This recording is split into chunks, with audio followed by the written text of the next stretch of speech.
Why would a quiet corporal let an entire unit mock her for weeks? Why did one tattoo make veterans go silent?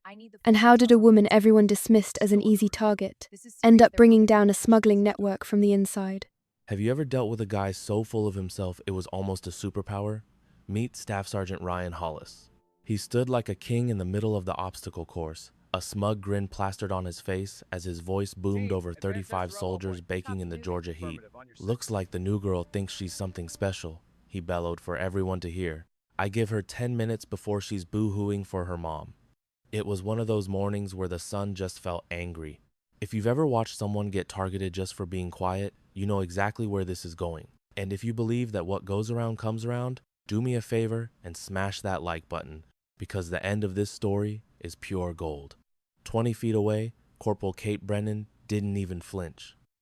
She'd been on base for just a month, a recent transfer who quietly did her job and stayed out of everyone's way. To most, she was just part of the background. But to a blowhard like Hollis, her quiet confidence was a challenge he couldn't ignore. "Hey, Brennan, you got cotton in your ears?" he shouted, marching right up to her. "Maybe you need a head start? I mean, this is for real, soldiers." A few of his cronies snickered. His top sycophant, Corporal Draven, even jabbed the guy next to him. But Kate, she just stood there, her face a complete blank slate. Without a single word, she started to roll up her sleeves.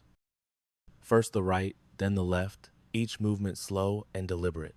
As the camouflage material gathered at her elbows, the whole platoon got an eyeful. Her forearms were a roadmap of old faded scars. But that's not what made jaws drop.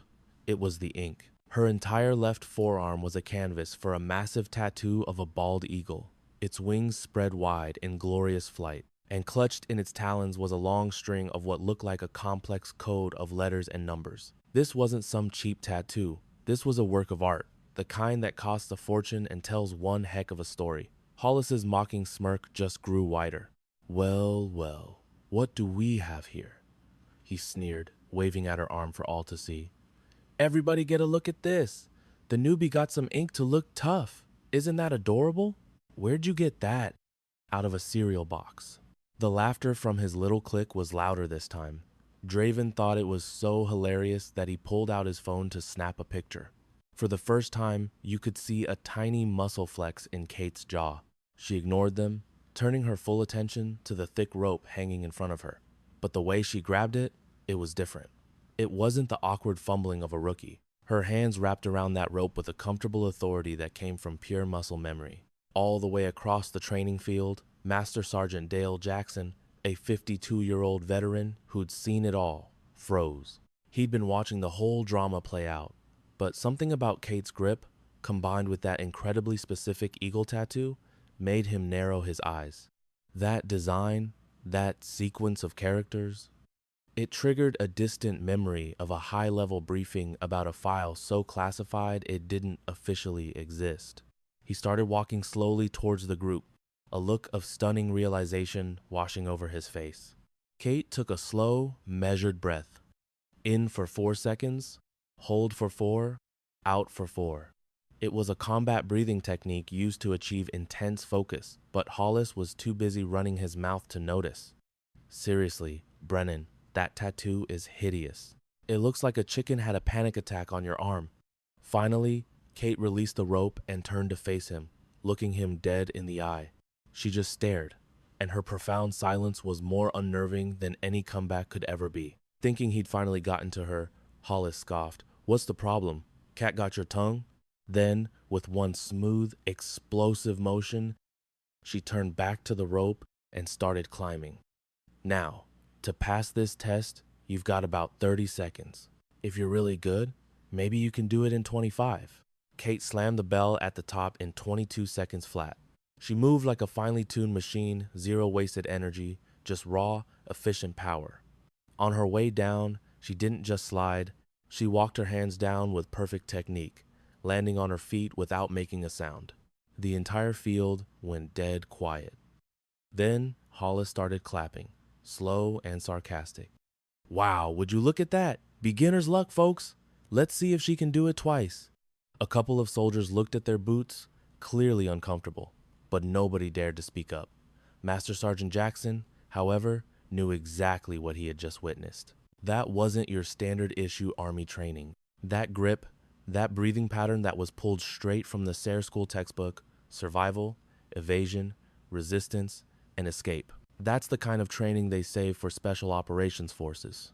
And the people who graduate from that program don't become quiet paper pushers.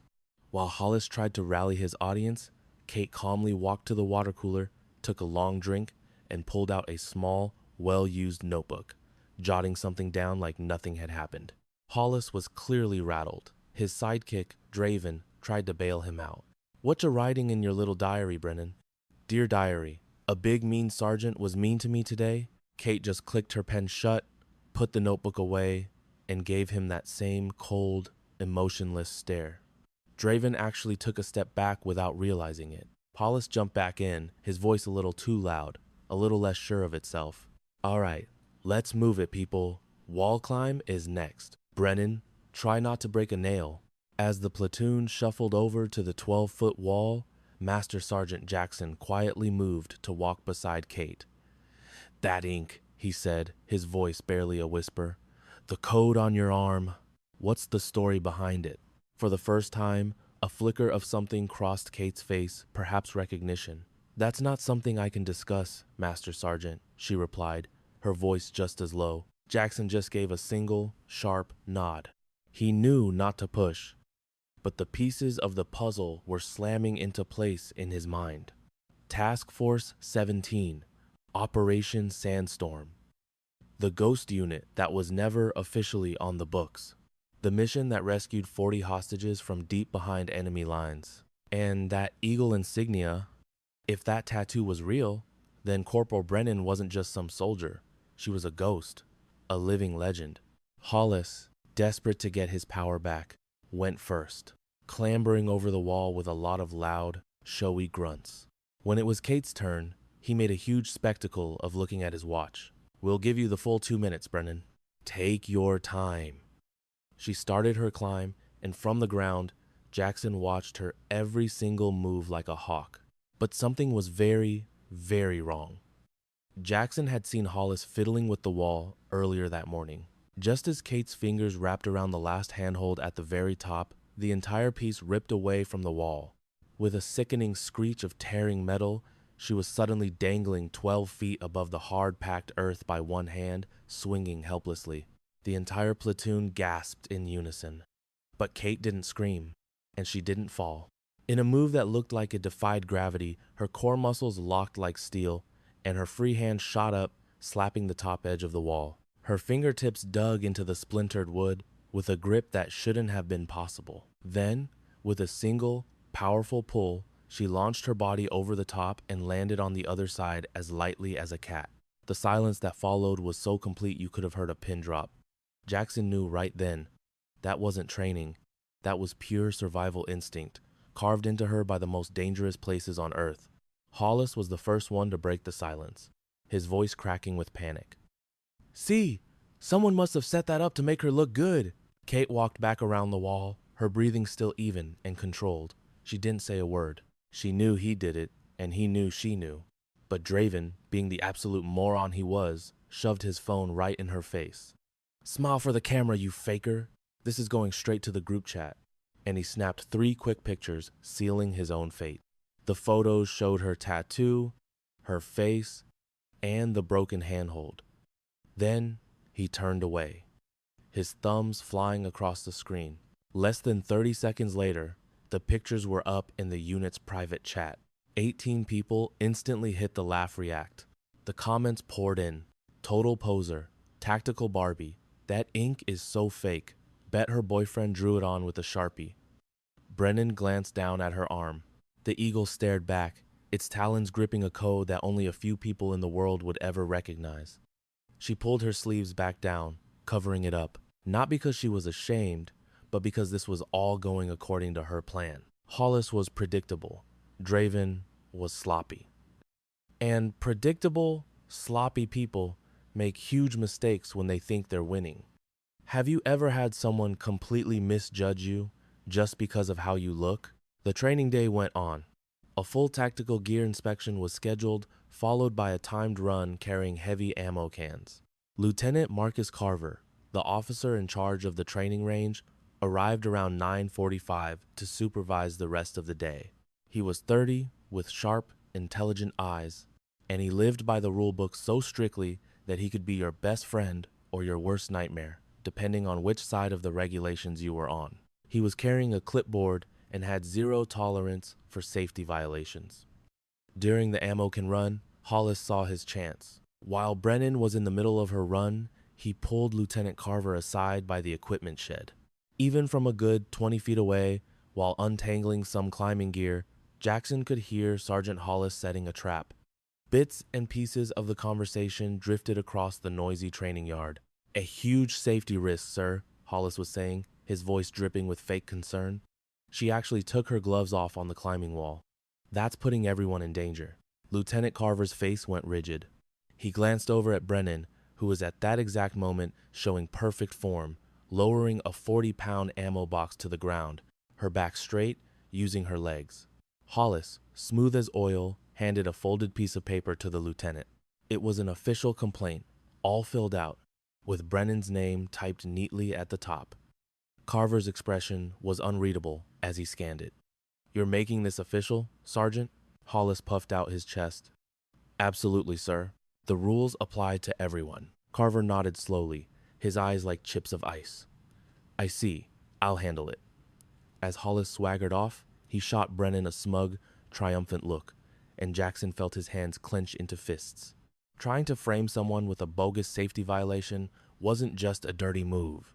It was a career killer. It meant mandatory investigations, immediate suspension from duty, and was a one-way ticket out of the Army if the top brass decided they didn't like your face. And Sergeant Hollis had just pointed that weapon at a soldier who wasn't even fighting back. The second Hollis was out of earshot, Master Sergeant Jackson was standing in front of Lieutenant Carver. "Sir, permission to speak freely?" Carver looked up from his clipboard. "Go ahead, Master Sergeant. I was the safety NCO for that wall climb." Corporal Brennan's gloves never came off. Not for a second. "I would stake my entire career on it." Carver just stared at him for a long, quiet moment, weighing the words. "I believe you, but Hollis filed a written report. That ties my hands. I have to open an official inquiry." "Understood, sir. I just wanted to make sure my own report was officially on the record, too." Lieutenant Carver's eyes drifted back to Brennan. She was now quietly showing a nervous rookie the right way to hold an ammo crate, her voice calm and encouraging. She acted like a natural leader, composed and professional, the polar opposite of someone who'd carelessly endanger her squad. "Your statement is noted, Master Sergeant." Jackson gave a sharp nod and walked off, his jaw tight. He'd done his job and followed procedure. Now it was up to Carver to either take the easy road or do the right thing. The hot Georgia sun beat down. At 1100 hours, Carver called a 10-minute break. The soldiers scattered, desperate for shade and water. Brennan found a quiet bench near the equipment racks and started to peel an orange with slow, deliberate movements. Jackson watched her from across the yard. She wasn't wringing her hands or looking for a sympathetic face. She was just sitting there in her own little world, eating the orange one perfect section at a time, her eyes focused on nothing in particular. Meanwhile, over by the latrines, Draven and his buddies were huddled together, laughing and staring at a phone. Jackson knew exactly what they were doing, trashing her in the group chat, building their case against the quiet girl. Brennan the suck-up, Brennan the fake, Brennan the girl who never hit back. But what they couldn't see was the tiny detail. Her left hand, resting on her knee, was tapping out a silent, steady rhythm. 4 taps, a short pause. 4 taps, a short pause. It was like a secret code she was sending only to herself, a way to stay centered. Or maybe it was something else entirely. At 11:15, Lieutenant Carver's voice echoed across the yard. "Brennan, my office! Now!" The entire training area went dead silent. Every soldier froze, mid-sip, mid-sentence. Brennan stood up, calmly brushed the orange peel from her hands, and started walking. Her pace was steady, not rushed. She stopped in front of the lieutenant and stood at parade rest, hands behind her back, eyes looking straight ahead. Carver held up Hollis's flimsy complaint form. Corporal Brennan, I have a formal report here stating you violated safety protocols during this morning's wall climb. It alleges you removed your protective gloves. How do you respond? The silence was so thick, you could feel the pressure. 35 pairs of eyes were glued to Brennan. Hollis stood off to the side with his arms crossed, a smug grin plastered on his face. Draven even had his phone out, brazenly recording the whole thing. When Brennan finally spoke, her voice was quiet but carried clearly. I kept my gloves on for the entire exercise, sir. Master Sergeant Jackson can confirm. Carver glanced at Jackson, who gave a solid nod. Hollis immediately charged in, his voice loud with manufactured outrage.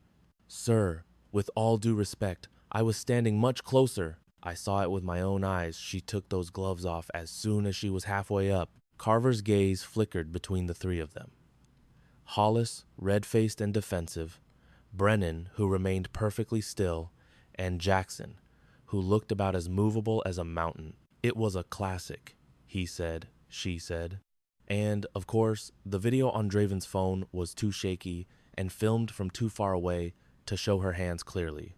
Corporal Brennan, until this is sorted out, you are suspended from all training exercises for the rest of the day. Report to the company office at 1300 hours to provide a formal written statement. Brennan's expression didn't change one bit. Yes, sir. Dismissed.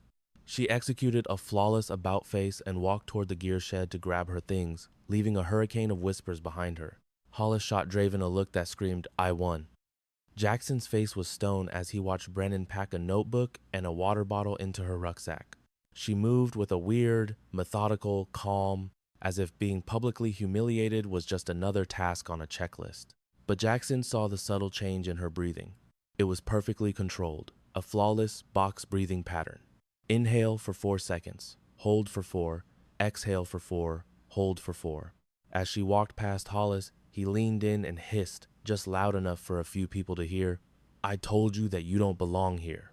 Why don't you crawl back to whatever pathetic little town you came from? She stopped, turned her head just enough to look him in the eye, and for the first time all day, a tiny smile touched the corner of her mouth. It was a sharp, cold smile that held zero warmth.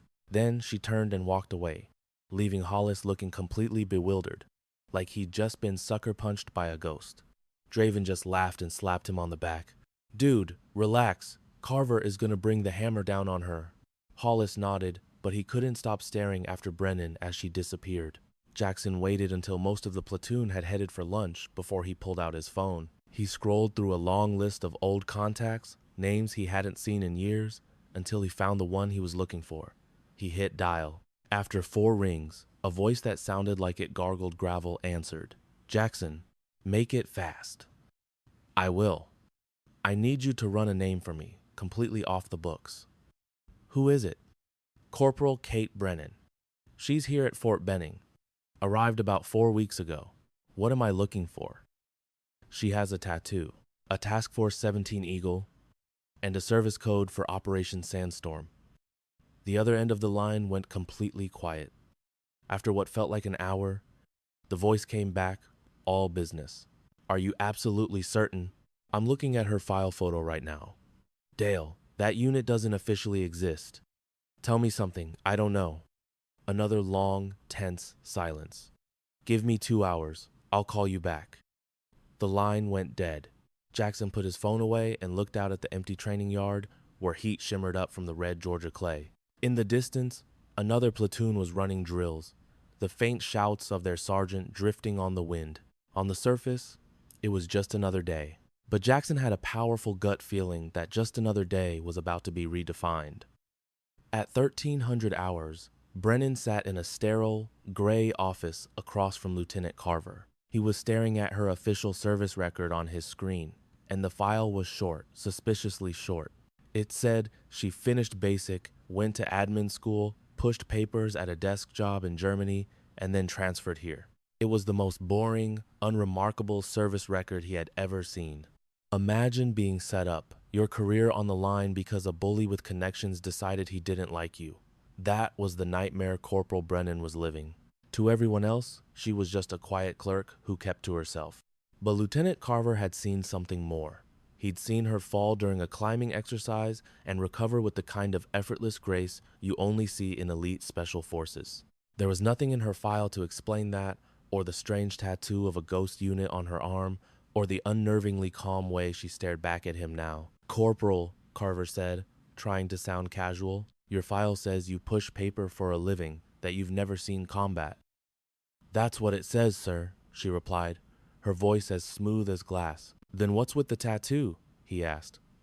Brennan's hands were folded in her lap. "That's a personal matter, sir." "A memorial, maybe?" he pressed. "For someone I used to know." Carver leaned forward. "Someone who was part of Task Force 17? She met his gaze, completely unfazed. "I'm not allowed to talk about that, sir." "Are you not allowed?"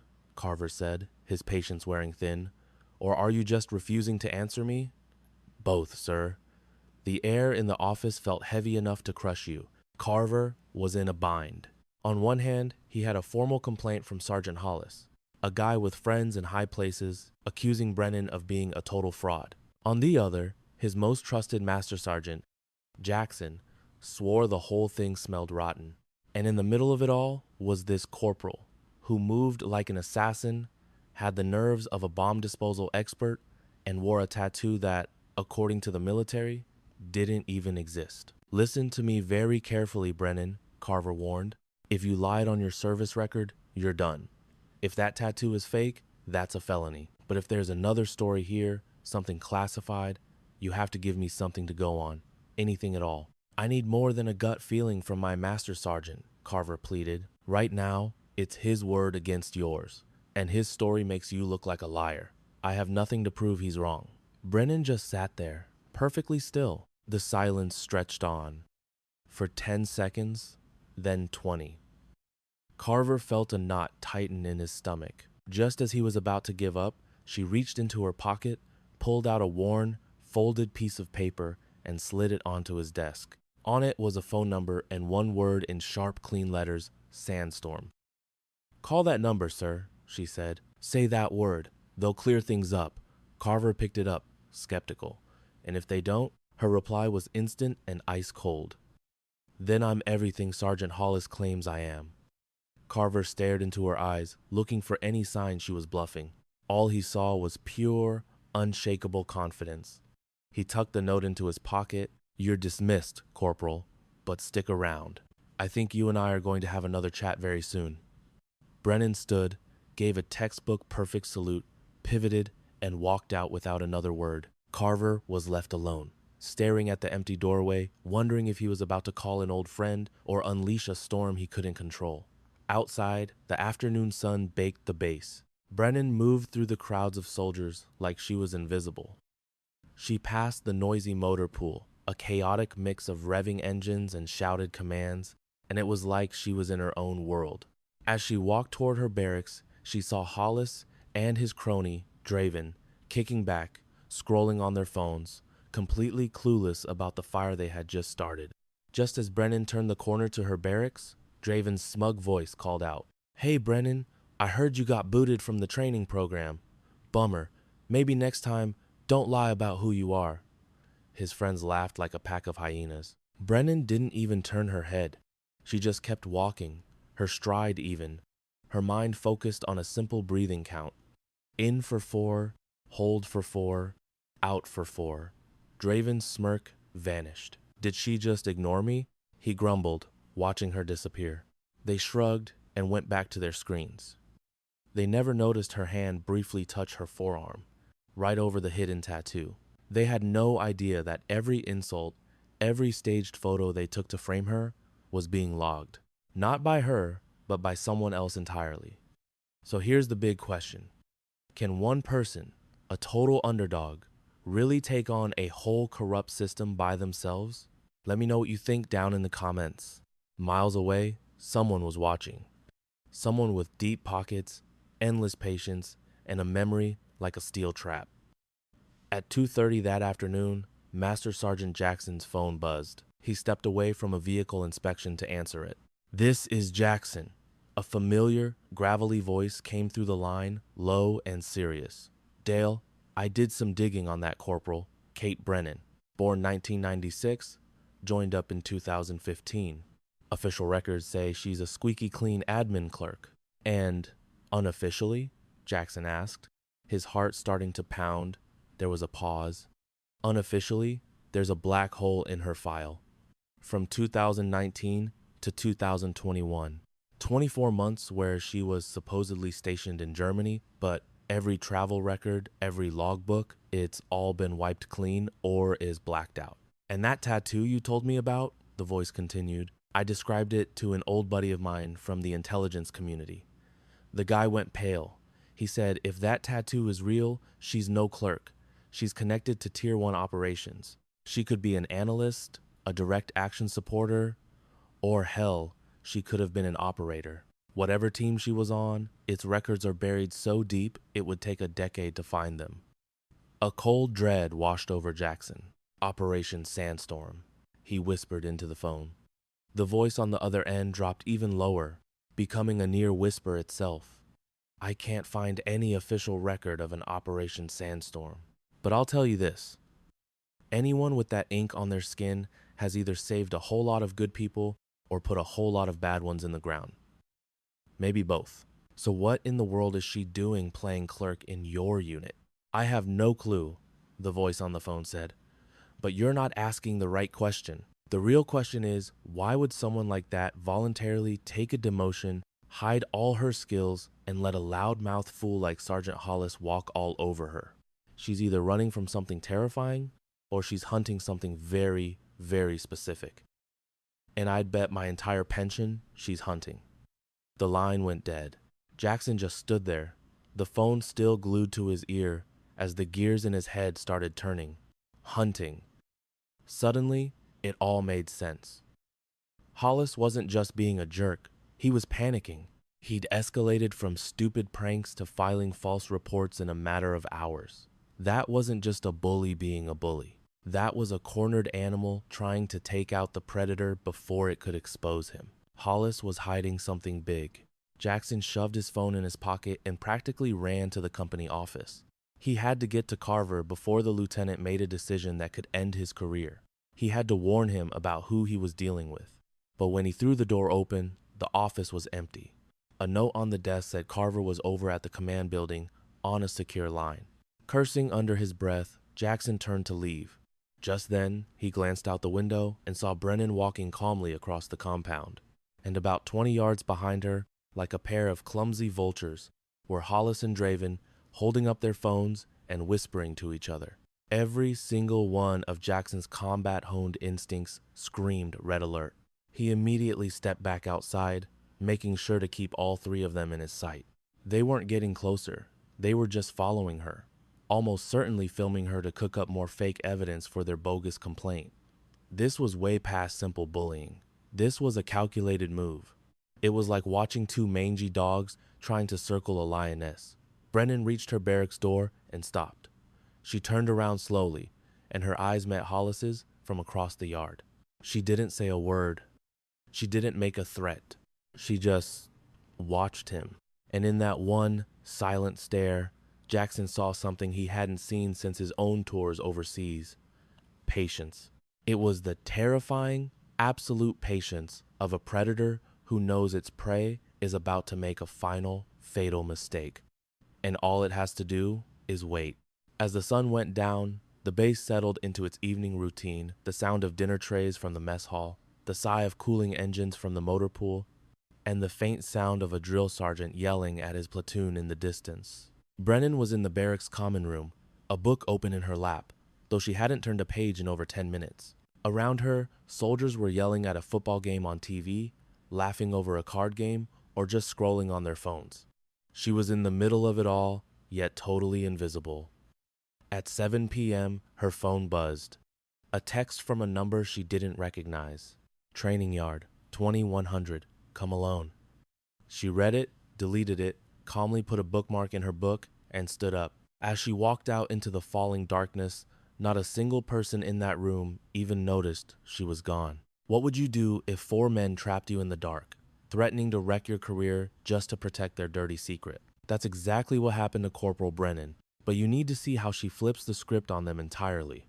The training yard was pitch black. except for the harsh glare of floodlights that made every shadow look like a monster. At just past 8 p.m., Brennan walked in, her hands stuffed in her pockets like she was out for a casual stroll.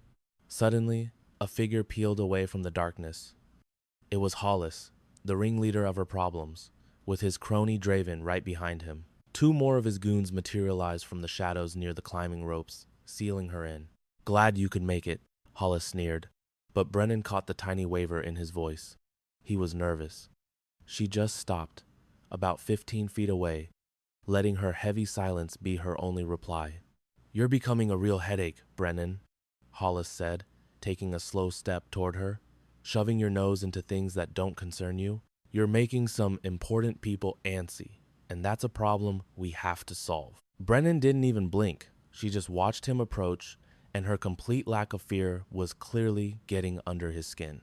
That's when Draven stepped up, shoving a lit-up phone in her face. He started with some stupid juvenile pictures from a private chat, but then his thumb became a blur. He swiped through a gallery of screenshots, supply lists, serial numbers for high-end tactical gear, and shipping manifests. And right there, clear as day on two of the documents, were their names in bold type, Hollis and Draven. "You're a clever girl, Brennan," Hollis hissed, his voice dropping to a low threat. "You've likely put the pieces together. So here's what's going to happen. First thing tomorrow, you're requesting a transfer. You're going to march into Captain Carver's office, tell him the military life isn't for you, and then you're going to disappear."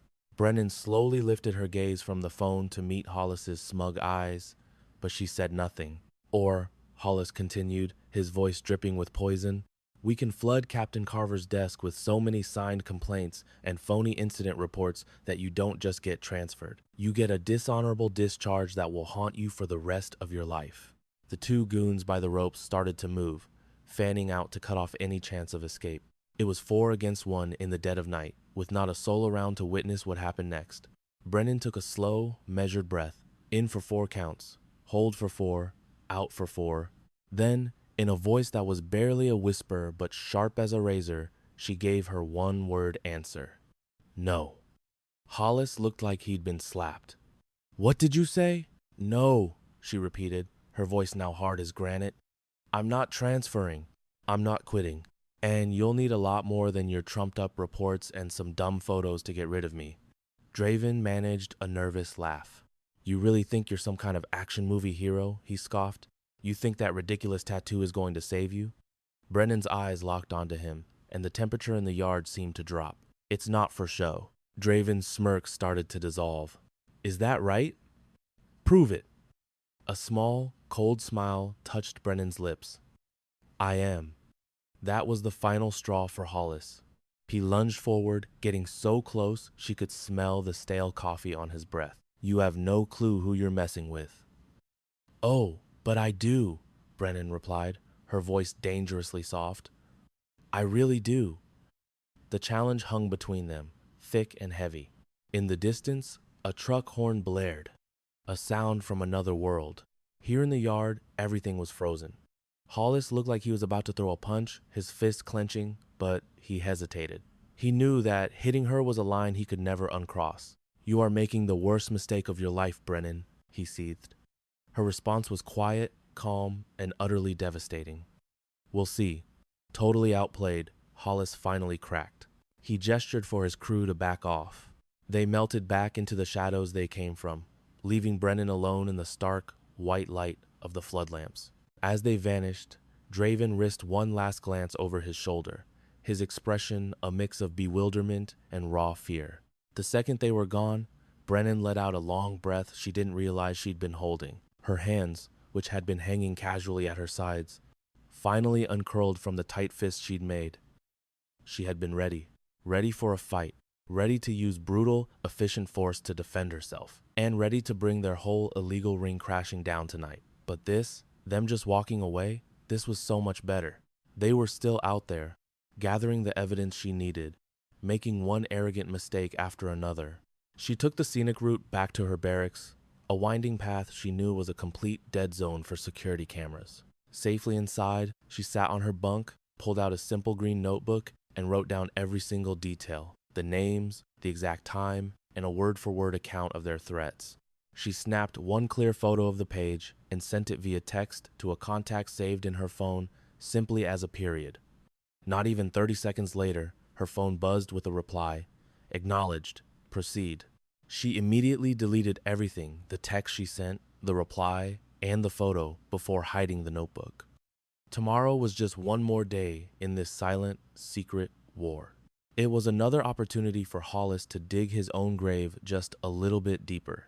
And she was certain he would. Men who believe they are untouchable always get sloppy. Breathe in for 4, hold for 4, breathe out for 4. Across the base, Lieutenant Carver sat in his parked car, staring at a phone number Corporal Brennan had handed him. He'd just come from a 2-hour classified briefing that left his head reeling. And now, he was about to bet his entire military career on one of his junior soldiers with this single phone call. He tapped the number. It rang 3 times before a sharp, professional voice answered. "This is Lieutenant Marcus Carver, Fort Benning," he said, his voice steady. "I was given this number by Corporal Kate Brennan. The password is Sandstorm." The silence on the other end was absolute. 5 seconds stretched into an eternity. Then, a different voice cut in. "Stand by." The line didn't go dead, but all sound ceased. Carver waited for 90 agonizing seconds, his heart pounding a frantic rhythm against his ribs. Then, a new voice came on the line. It was deep, authoritative, and radiated absolute command. Quote, "Lieutenant Carver, you have 30 seconds. State your purpose." Carver's mouth felt like it was full of cotton, but he forced the words out. "Sir, one of my soldiers gave me this number. She's being targeted by a series of accusations that are completely out of character with her service record. I need to know if there's more to her story. Something that's above my clearance level. Her name is Corporal Kate Brennan." The pause was shorter this time. "Her file is 100% accurate as it is written. That is all you need to know, Lieutenant. Respectfully, sir, that's not enough. I have sergeants filing reports that are tearing my unit apart, and there's also the issue of a tattoo that needs official verification. The ink is authorized," the voice stated flatly. "Everything else is on a strict need-to-know basis. And at this moment, you do not need to know. What you need to do, Lieutenant, is ensure Corporal Brennan is protected from any and all harassment so she can complete her assignment. Is that clear?" "Her assignment? Sir, am I coming in unclear?" Lieutenant Carver swallowed hard. "No, sir." "Good. This number is no longer in service. Do not attempt to call it again." The line went dead. Carver sat there in the darkness, the phone still pressed to his ear as the pieces slammed into place. Protected, assignment, authorized, Brennan wasn't just some corporal in a bind. She was a goddamn operator. And Sergeant Hollis hadn't just picked a fight with a soldier, he had picked a fight with a loaded gun, and he had no idea he'd just pressed the barrel to his own head. Carver started the car and drove directly to his office. It was time to file a few official reports of his own, the kind that would put Sergeant Hollis under a spotlight he was not ready for. Tomorrow was about to get very interesting. Miles away, Brennan slept soundly, her breathing calm and steady. Hidden under her uniform sleeve, the eagle tattoo on her forearm seemed to stand watch in the dark, its talons gripping a set of coordinates, a secret map pointing straight to justice. The clock ticked past midnight. A deep silence settled over the base, but it was the heavy, electric kind of quiet that comes right before the sky rips open in a thunderstorm. Something was about to break. By 7 in the morning, the tension on the training field was so thick you could cut it with a knife. Rumors were spreading like a disease. Brennan was suspended. Hollis was pressing charges. Lieutenant Carver was on the warpath. The massive gears of the military machine were turning, and everyone could feel the ground shake. Brennan was officially on desk duty. But when her buddy Jackson found her at 7:15, she was sitting on a bench with her gear packed, looking completely at ease. And in that instant, he understood. She wasn't being defiant. She had been sent. A quiet, methodical takedown was happening right under their noses, and it just goes to show you, never, ever underestimate the quiet ones. They're the ones you have to watch out for the most. The next morning, the moment Hollis laid eyes on her, he looked like a ghost. All that tough guy swagger he'd been flaunting yesterday had vanished, and now he was just a bundle of nerves. He was huddled up with his buddy Draven by the gear shed, the two of them whispering and constantly glancing at their phones like they were tracking a Category 5 hurricane headed right for them. Jackson picked a good spot to enjoy the show, notepad ready. You could almost hear the sizzle of a lit fuse racing toward a powder keg. At exactly 0730, Lieutenant Carver walked out of the company office, but he wasn't alone. He was flanked by two military police officers, one on each side. A heavy, instant silence blanketed the yard. Soldiers who'd been joking around a second ago were now frozen statues. MPs on the training field meant only one thing. Somebody's career was about to go down in a ball of fire. Carver's voice cut through the tension like a knife. "Everybody, on your feet! Fall in! Now!" 35 soldiers scrambled into formation, their boots kicking up dust that seemed to hang in the air with the thumping beat of 35 nervous hearts. Brennan started to get up from her bench to join them, but Carver held up a hand. "Corporal Brennan, you stay right where you are." She paused for a second, then simply sat back down, placing her hands calmly on her knees. Even from across the yard, Jackson could see the steady rhythm of her breathing, that perfect 4-count combat breath. She wasn't just in the middle of the storm, she was the calm eye of it. In the formation, Hollis was as stiff as a board, his jaw clenched so tight a muscle was jumping in his cheek as his eyes darted between Carver and the MPs. Next to him, Draven looked green, clutching his phone in his pocket like it was a life raft. The few soldiers who had laughed along with Hollis yesterday were now trying their hardest to blend into the scenery. Lieutenant Carver strode to the front of the formation, his hands clasped behind his back. His voice was calm, but it had an edge that could cut glass. Yesterday, a formal complaint was lodged about Corporal Brennan's performance during a training drill. That complaint has been thoroughly investigated. What I'm about to do is not standard procedure, but given the circumstances and by direct order from a higher command, it's necessary. He let that sink in. Master Sergeant Jackson, front and center. Jackson stepped forward, his walk solid and sure, the stride of a man who's seen it all before and wasn't impressed by any of it. He clicked his heels and stood at attention beside Carver. "Master Sergeant, you were the supervising officer for yesterday's wall climb. Your verbal report didn't match Sergeant Hollis's written one. I need you to state, for the record and in front of everyone here, precisely what you witnessed." Jackson's voice was a low boom that carried across the silent yard. "Sir, I had a visual on Corporal Brennan for the entire climb. She was wearing her standard issue gloves the whole time. Her equipment failed, she did not. Her self-rescue was executed by the book perfectly. She followed every single safety protocol to the letter." A low murmur rippled through the soldiers. Hollis's face went pale, but he was smart enough to keep his mouth shut. Carver gave a short, sharp nod. "Noted." "Thank you, Master Sergeant." His eyes then zeroed in on Brennan. "Corporal Brennan, get on your feet." She stood, swung her pack onto her shoulder, and walked to the front as every single eye in the yard followed her. She halted in front of Carver and stood at attention, her face a perfect mask. Carver looked at her for a long moment, and in that quiet, Jackson saw a flicker of something pass between them, like the final piece of a jigsaw puzzle clicking into place. "Corporal, I am giving you a direct order. You will follow it immediately. Do you understand?" "Yes, sir. Roll up your sleeves. Both of them. All the way up." The yard was so quiet you could have heard a feather fall. Brennan started with her right sleeve.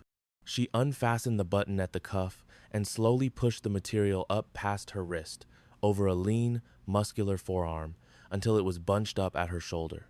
There was nothing there but tanned skin, solid muscle, and a few old scars from training. Then she moved to her left arm. She rolled this sleeve up even more slowly, drawing out the moment, because everyone knew this was the arm from the photograph. The tattoo began to emerge from under the camouflage fabric, 1 inch at a time. First came the sharp talons, the black ink standing out against her skin.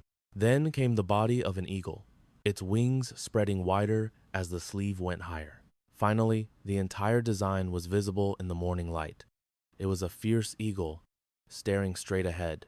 Beneath it was a unit code, TF17, 2K19, and under that, 2 simple words, Op Sandstorm. Jackson heard at least a dozen soldiers gasp. He saw others craning their necks, trying to read the words. Hollis physically stumbled back a step, bumping into the man behind him as if he'd been punched. Draven's phone slipped from his suddenly numb fingers and clattered on the ground. Carver stepped closer, looking at the tattoo with a detached, professional curiosity. Master Sergeant Jackson, you spent 6 years in Special Operations Command. Do you recognize that insignia? Jackson's mouth was suddenly dry, but his voice came out deep and raspy. Yes, sir. That is the official crest of Task Force 17. That specific eagle design is exclusive to their Maritime Counterterrorism Unit, and that operation code, that was a classified mission back in 2019, I'd only seen that symbol one other time, in a top secret file I was never supposed to have seen. Could someone just go get that tattooed on them? Not a chance. That specific design is federally registered. To wear it without earning it is a serious federal offense. But to have it for real, Jackson tried to find the words.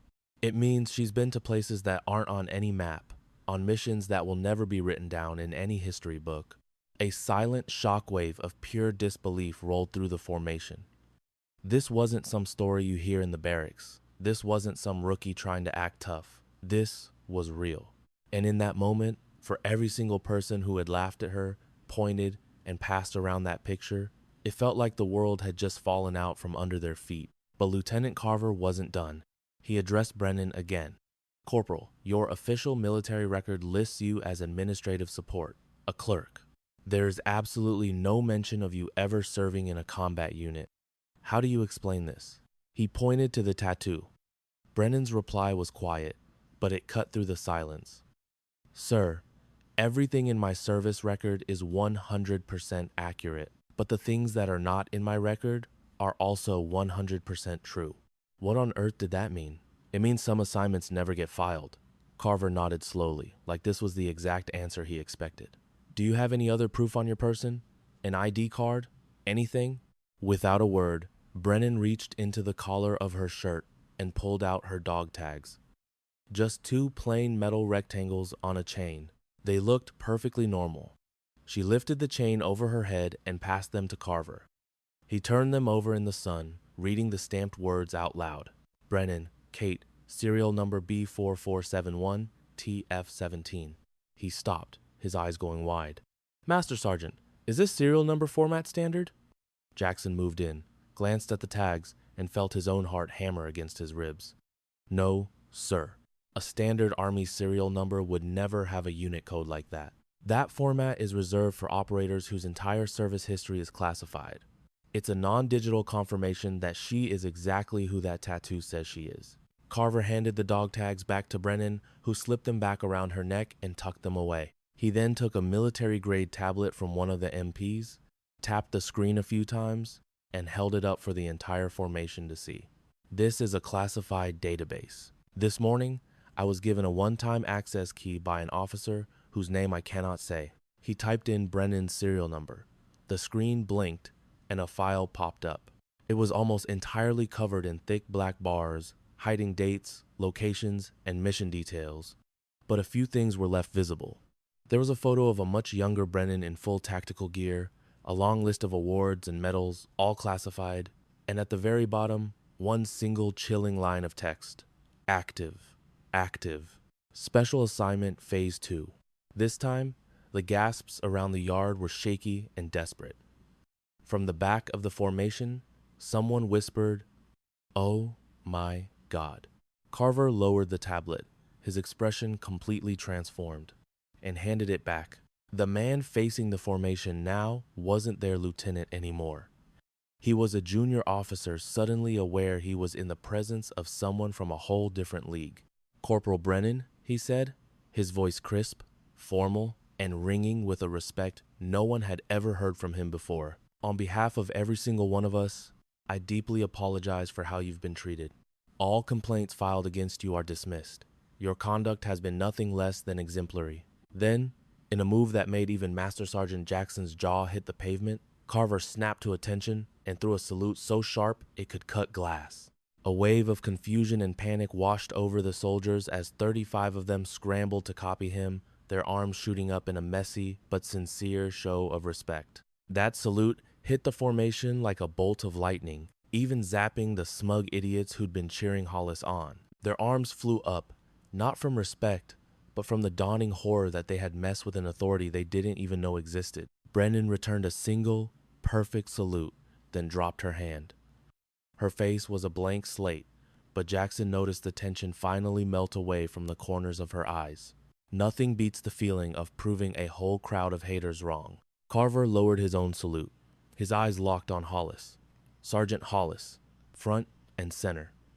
The man was a statue. His boots seemed welded to the ground as his face shifted from shock to white-hot rage, and finally to a gut-wrenching, primal fear. Draven had to physically shove him to get him to move. "Sergeant Hollis," Carver said, his voice dangerously low, "you filed a fraudulent safety violation. You orchestrated a targeted harassment campaign against a fellow soldier, and based on what we're seeing, this wasn't just some casual hazing." Carver gave a subtle nod to the military police officers waiting nearby. "You are hereby confined to your quarters until a full investigation is complete. Hand over your phone, your military ID, and any other personal electronics. Now." "Sir, Hollis's voice was barely a whisper. "This is a misunderstanding. I was just trying to maintain standards. By faking official reports? By organizing a campaign of abuse? By making unsanctioned threats on the training field at 9 p.m. last night?" Hollis's jaw snapped shut. His terrified eyes shot to Brennan, who just met his gaze with that same unnerving, quiet calm. He was so sure she was a pushover. Some quiet nobody with zero friends to back her up. It never even crossed his mind that every single insult, every threat he'd ever made was being recorded, logged, and sent straight up a chain of command he didn't even know she had access to. One of the MPs stepped up. "Sergeant, we can do this the easy way or we can do it the hard way. It's your choice." Just like that, the fight completely vanished from Hollis's body. His shoulders slumped as he pathetically fumbled for his phone and wallet, handing over his life like a man who'd already been sentenced. As the MP bagged it all as evidence, Hollis let out one last, desperate yell. "She set me up. This whole thing is a setup. They sent her in here to frame me." Carver's expression was pure granite. "Keep talking, Sergeant. You're just making the investigator's job a whole lot easier." As the MPs marched him away, Draven stood trembling in the formation, watching his crew's leader get hauled off. The other soldiers stared at their boots, at the clouds, anywhere but at each other, the shame of what they'd done, or failed to do, sticking to them like wet clay. Carver's voice cut through the silence. "Corporal Draven, you're next." Draven stumbled forward, his legs feeling like they were made of overcooked spaghetti. Standing before the lieutenant, he looked like a guy watching his entire life burn to the ground. "Corporal, you have about 10 seconds to make a choice. You took part in the harassment. You passed around unauthorized pictures of a soldier. You were involved in an unofficial confrontation that broke about a dozen regulations, but you weren't the one in charge." Carver's voice softened almost imperceptibly. "So I'm going to ask you once, and your future in the military hangs on how you answer. Was your involvement just about the harassment, or did it also involve base inventory, fudging supply numbers, or maybe some off-the-books equipment transfers?" Draven looked like a landed fish, his mouth opening and closing, but no sound coming out. Beads of sweat dotted his forehead in the cool morning air. He shot a desperate, pleading look at Brennan, who gave him nothing back but a cool, unreadable stare. Finally, he choked out a whisper. I think I need a lawyer." Carver sighed, a long, tired sound. "Get him out of here." The second MP moved in. Draven went without a fight as they took his electronics and led him down the same path of shame as Hollis. And then there were two. The rest of the soldiers were frozen in a state of utter shock, the air thick with fear. Jackson stepped up next to Carver. "Sir, what in the world is going on?" Carver scanned the faces of the remaining men. "It's a lot bigger than we thought. CID has been hunting for stolen high-tech gear for 6 months. We're talking night vision goggles, next-gen body armor, expensive scopes, a bunch of small thefts that added up to millions. The trail went cold right here, with this unit. They knew there was a thief, but they couldn't figure out who. He gestured toward Brennan. So they sent in an undercover specialist, someone who could fit in, get the lay of the land, and trick the bad guys into outing themselves by acting like an easy target. And Hollis took the bait, Jackson said, the whole picture snapping into focus. He didn't just take the bait, he swallowed the hook, line, and sinker. Jackson looked over at Brennan. She was now sitting on a bench, calmly rolling down her sleeves to hide the tattoo that had just flipped the entire base on its head. How much of this was her? He asked quietly. All of it, Master Sergeant. Every insult she put up with, every stupid task they made her do, every single moment of humiliation, it was all part of the plan to make Hollis and his boys feel like kings so they'd get sloppy. And it worked like a charm. We have all their chat logs, their bank transfers, and video from hidden cameras. The moment he cornered her for that private chat last night, he handed us everything we needed to get the search warrants. Carver glanced at his watch, and those warrants are being executed all over this base as we speak. Right on cue, Jackson's phone buzzed. He pulled it out, read the text, and his eyebrows shot up to his hairline. CID had just hit the logistics warehouse. They found 12 sets of night vision gear hidden inside a shipping container that had no official record. Carver's jaw set. 12 sets. That's over $100,000 worth of gear. This wasn't some petty thief. This was a full-blown smuggling operation. The formation was dismissed with a single stern order. No one leaves the base. Every soldier was now a person of interest. Men quickly broke off into nervous little groups, sneaking looks at their phones when they thought no one was looking. The same group chat that had been tearing Brennan apart yesterday was probably in a full-scale panic attack right now. Jackson saw Brennan grabbing her gear, her movements calm and efficient. Corporal, she looked up. Master Sergeant. It was both incredible and a little terrifying to watch her. A small smile played on her lips. How long did it take you to figure out the smuggling ring? About 2 weeks in.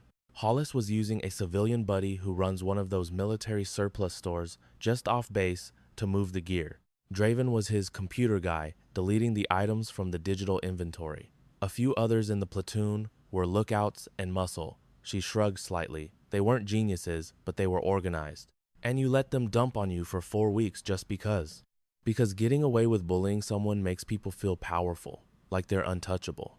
And when people feel untouchable, they get careless. They make mistakes. She swung her pack over her shoulder. I needed them to get cocky and make a mistake. They came through beautifully. Jackson just shook his head, a look of awe and disbelief on his face. You are one tough-as-nails soldier, Corporal. Being patient isn't the same as being tough, Master Sergeant. Before he could answer, a sharp voice cut through the anxious murmuring of the soldiers. Brennan, my office, now. It was Lieutenant Carver.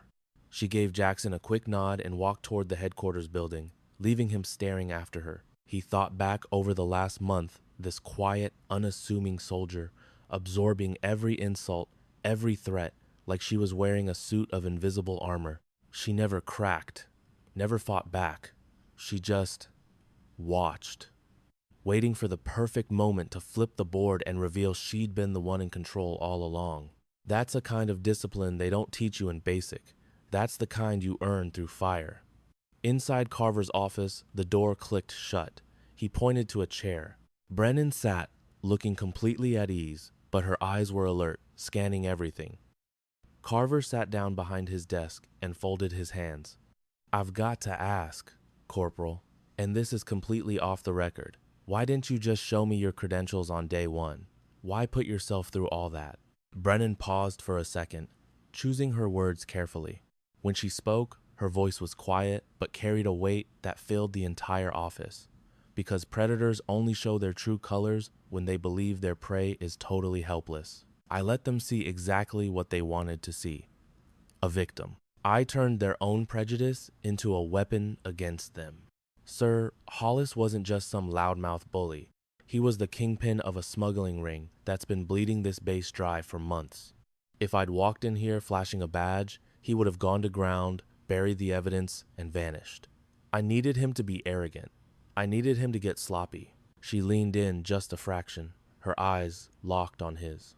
6 weeks of their little pranks gave me every name, every call log, and every confession I needed to nail this case shut, and they were so busy feeling powerful that they practically handed it to me. That tattoo wasn't just bait, Lieutenant. It was the whole trap. Hollis couldn't help himself. He had to prove what he thought was a lie. Someone just faking military glory.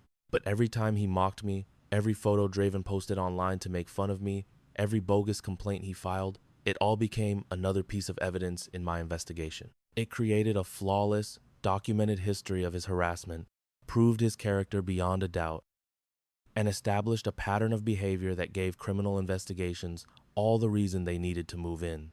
Carver just sat there, listening, completely captivated. I never lost my dignity, sir. I turned it into a weapon. Every insult from Hollis went into my logbook. Every mocking photo from Draven went straight into my evidence folder. Every threat, every confrontation. It all helped me build a case that is absolutely ironclad. And, as of this morning, 40 sets of stolen night vision goggles are back in our inventory. They saw her as a failure, a complete washout. For weeks, Corporal Brennan was the running joke of the unit, a ghost who couldn't even haul herself over a simple obstacle wall. They had no clue she was the most dangerous person on the entire base. This story is a masterclass in how patience can be your deadliest weapon. If you believe that quiet strength and true justice always win in the end, do me a favor and share this story so it can reach others. And you'll want to stick around, because her story is just getting started. It all came to a head when Lieutenant Carver called her into his office. His face, a mask of stern disappointment. He figured he was about to handle a standard harassment complaint. What he got instead was a lesson in psychological warfare. Week 3 had been absolute hell. Hollis, the ringleader of the unit's corrupt little club, had managed to turn almost everyone against her.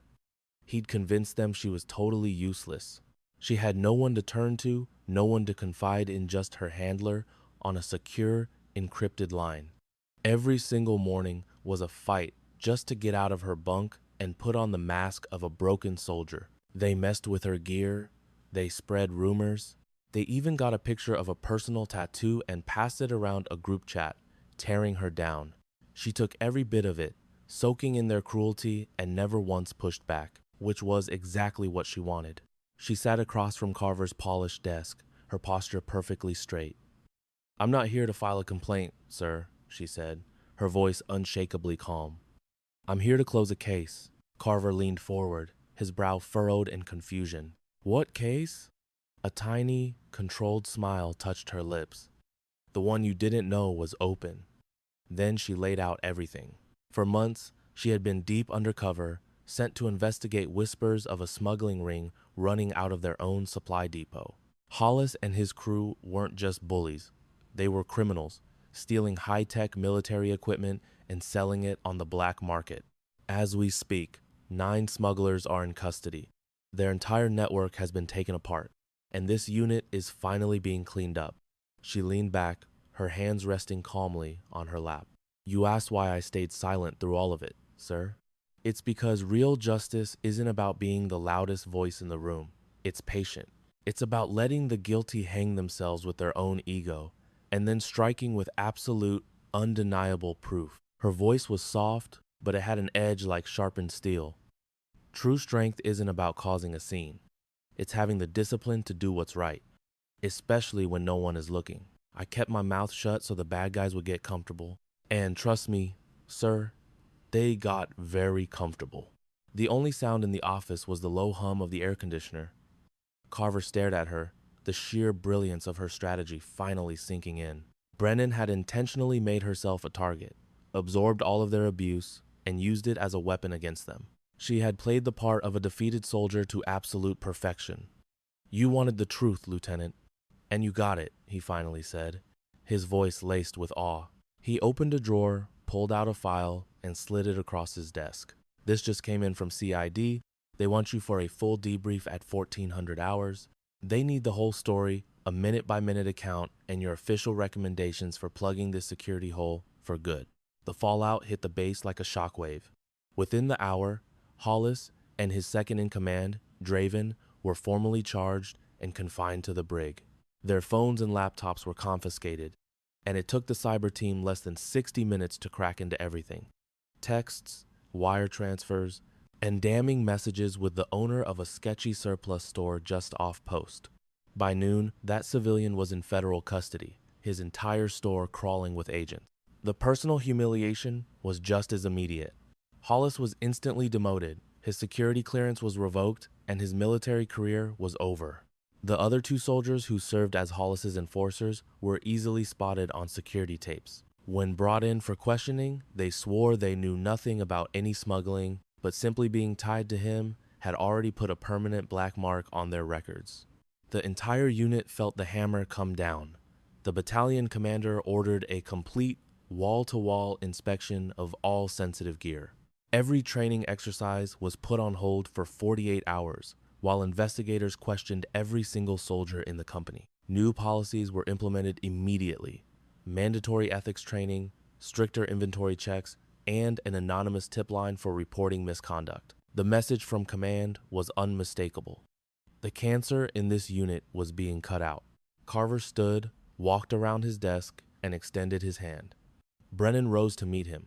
Their handshake was firm, a sign of mutual respect between two professionals. For what it's worth, Corporal, you have my absolute respect. What you did took a level of courage I almost never see.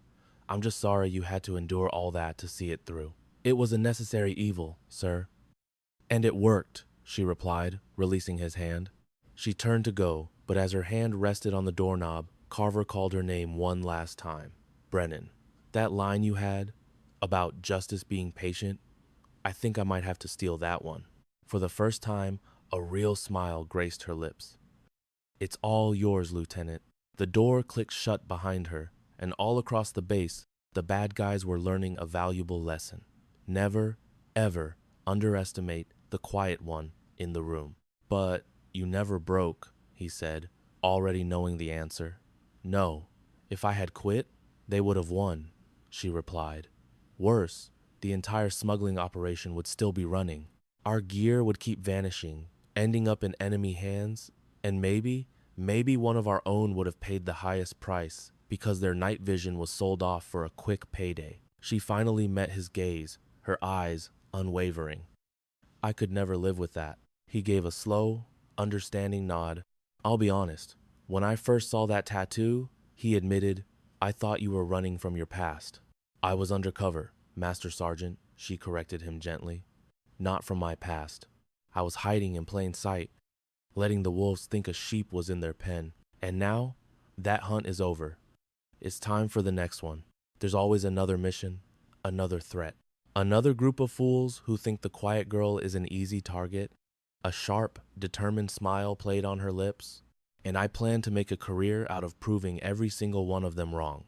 A comfortable silence settled between them as the sun set.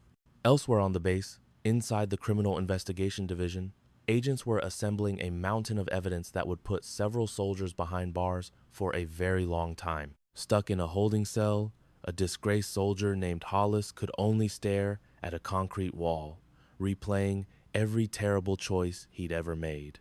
In the commander's office, new protocols were being written, regulations that would carry Brennan's invisible fingerprint for years to come. And hundreds of miles away, in a secure facility, her handler closed the case file with a small, satisfied smile. The mission was a total success. The agent had maintained her cover under extreme pressure. The smuggling ring was completely destroyed. They had recovered 96% of the missing equipment and were on course for a 100% conviction rate. The handler shut the file, picked up the next one, and began planning another operation. For 6 straight weeks, they had used her as the platoon scapegoat, thinking the quiet girl was an easy target.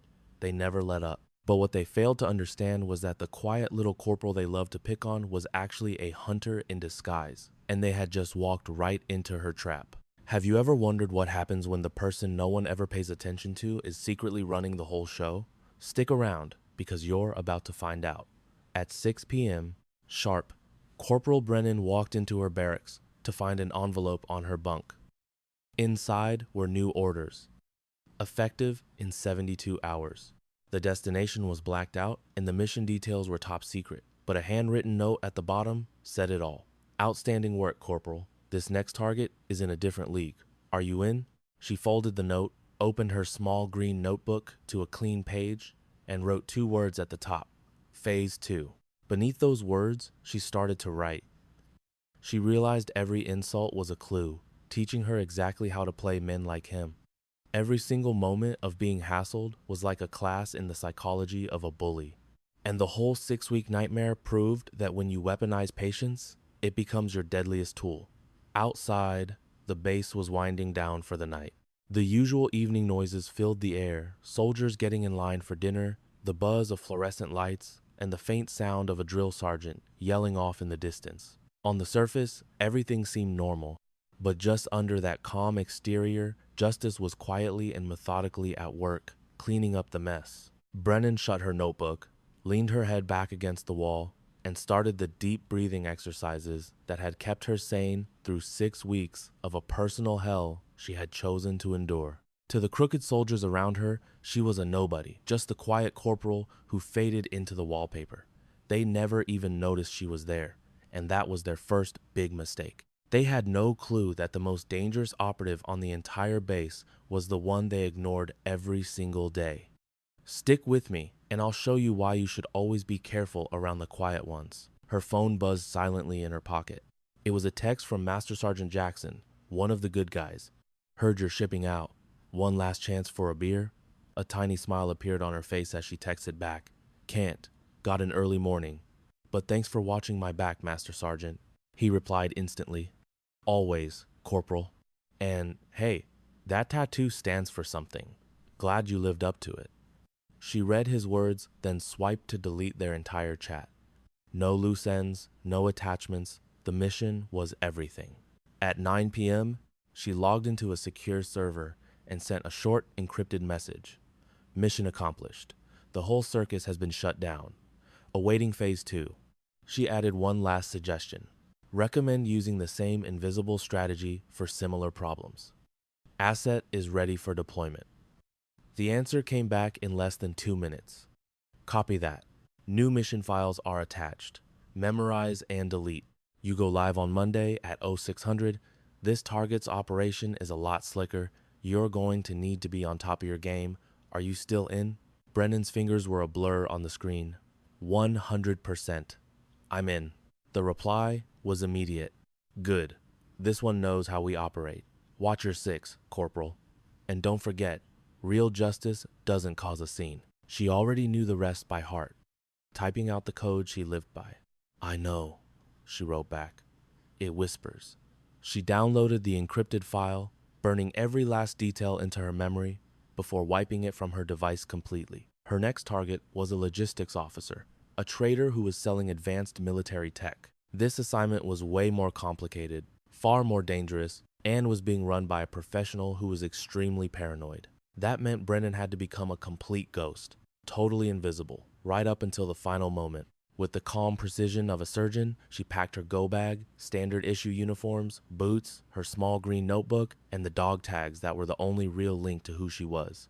The very last thing she packed, wrapped carefully in a soft cloth, was a heavy, worn-out challenge coin. The coin was smooth from being held for years. It had a fierce eagle on one side and a set of classified map coordinates on the other. It was a thank you gift from a Special Forces A-team she had saved during Operation Sandstorm, a unit that, on paper, didn't exist, from a mission that officially never took place. But their gratitude was real, shown by a coin she'd always keep and a tattoo she'd always wear. She felt its familiar weight in her hand, a solid piece of her past, before stashing it securely in her bag. By the next morning, she would be gone. She would leave behind the few good people like Master Sergeant Jackson, the corrupt men who wrote her off, and the criminals who would find out way too late that the most dangerous person is the one you never even see coming. But her job wasn't done. Somewhere out there, another traitor was selling out their country for money and putting lives on the line. And Corporal Kate Brennan, patient, methodical, and unstoppable, was on her way to set things right. The barracks lights flickered off, plunging the long room into darkness. Down the hall, She could hear the easy laughter of soldiers who had no idea they were sleeping just feet away from a predator. Brennan closed her eyes, her breathing falling into the steady, 4-count rhythm she had perfected. In for 4, hold for 4, out for 4, hold for 4. Tomorrow would bring a new target, a new danger, and a game where the stakes were much, much higher. But tonight, for the first time in a very long time, she could feel that justice was winning. And that was enough. The camera pulls away from her, up through the ceiling of the barracks, rising high above the sleeping military base and into the huge black sky filled with cold, faraway stars. And out in that emptiness, a single encrypted signal began to pulse. Phase 2 was now active. And every single person who believed they were untouchable, who was sure their dirty little secrets would stay hidden forever, who was positive that nobody was watching, they were all about to learn a very hard lesson. Real justice doesn't shout, it whispers. And it was already in the room with them.